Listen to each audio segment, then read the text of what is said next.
Hi, Steve. Now, you maybe need to explain your role in fighting against airport expansion, but you run something called BAAN, Bristol Airport. Bristol Airport Action Network. Right. BAAN. And you've been going for quite some time.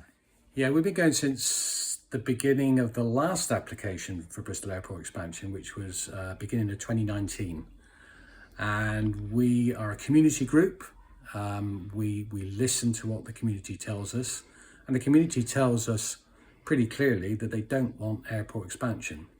So last time there was 11,000 responses to the planning application through the North Somerset website, and 84% of those were against the expansion. We've recently done a survey as well ourselves with 800 responses, and the figures are over 90% now, people who don't want a further expansion, because the news is, having got the last expansion only about 2 years ago, 18 months ago, they're now planning to expand again by even more. 3 million passengers a year. So up from 12 million, they want another 3 million passengers a year. So we don't even know now what the impact of the last expansion was. Because they're still in process of. Because they're still in process. So, what is the current usage of the airport that you know of? About 10.5 million at the moment. Right. So they could still go another 2 million and on the old planning, but they want to actually go further. Yeah. Before they've got to the limits they currently have, they want to expand again. And the reason they're doing that is because at the moment, the government's aviation policies are changing, or we think they're changing. There's certainly been a lot of talk about them changing. So they're trying to get in under the wire before those policies change. But they don't need the expansion from a business point of view. They've still got loads of room to expand with the current expansion. And it just shows that they're completely ignoring their stakeholders. They're not really interested, actually, in what the stakeholders think. They're interested in profits, basically. I mean, the thing is, it's getting pretty difficult around the airport already with the infrastructure, because we know they don't have a railway. The bus services are okay, but in fact, they're all relying on these pretty small roads and actually village lanes, basically. And the airport parking's a disaster. Living in the Chew Valley, I'm very aware of that. But to actually expand it again, that's only going to exacerbate everything. I mean, what are the airports saying about that? Well, the airport is saying that they're going to expand the public transport, the number of people who come on public transport, but it's less than 20% at the moment. It's very low compared to other airports in the country.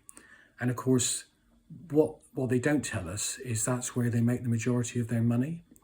Literally, they take more money from car parking than anything else. It's a huge profit source. So where's their incentive to improve public transport? Answer, they haven't got one. So there's been talk recently of a mass transit scheme from Bristol, but there's been talk of that for years, and we don't think that's going to happen. We think there's going to be more and more congestion on the A38, more and more noise, more and more fumes, more night flights, for example. So there's talk of 1,000 extra night flights, and night flights are so damaging to health.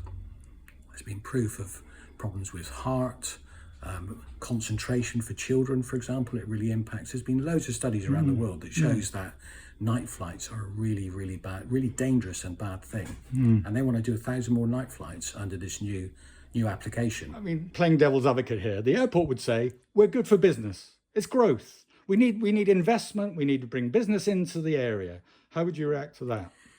There's been a number of reports that show that the correlation between airport expansion and growth is actually non-existent. The height of business flying was 2006, and it's been down ever since. I mean, we've got Zoom. Why would you want to fly somewhere? The jobs that are created at the airport, well, there aren't many, because it's becoming increasingly mechanized. In airports in the Far East, like Hong Kong and Singapore, there's hardly any jobs at all. All the baggage is mechanized. Yeah, there's some jobs around coffee shops, which is fine, but they're not great jobs. And they're certainly not the kind of jobs, the kind of highly skilled jobs that the airport claim that are going to result from their expansion. They hugely exaggerate the amount of jobs and business that comes from airport expansion. But surely they're a green airport. Isn't that something we should celebrate? Yeah, they're I mean, this whole thing about being a green airport, they say they're a carbon neutral airport. Yeah, apart from the planes. They literally call themselves a carbon neutral airport. What it means is they've got green light bulbs, basically. And that's a really good example of how you cannot trust the airport's communications and publicity, because they keep pushing this. And of course, people automatically think that means that they're not producing any carbon. They are. They're producing more carbon than any other place in the southwest. It's a huge impact on the surrounding people and the surrounding environment and the climate. And it's just big enough. Bristol Airport is just big enough. Enough is enough, as far as I'm concerned. We're just at the beginning now of this new application, so there's going to be a whole other process, but there's something happening on 8th of July that you'd like people to know about. Yeah, the 8th of July, Bristol Council have got a full council meeting, and there's a motion being put forward that opposes the expansion plans of Bristol Airport. We want people to be at that meeting.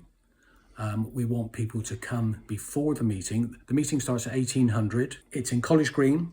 We want people to come an hour before, at 5 o'clock in the evening, and to protest, to make people understand that we will not stand by and let the airport expand again. So it's 5 o'clock in the evening at College Green.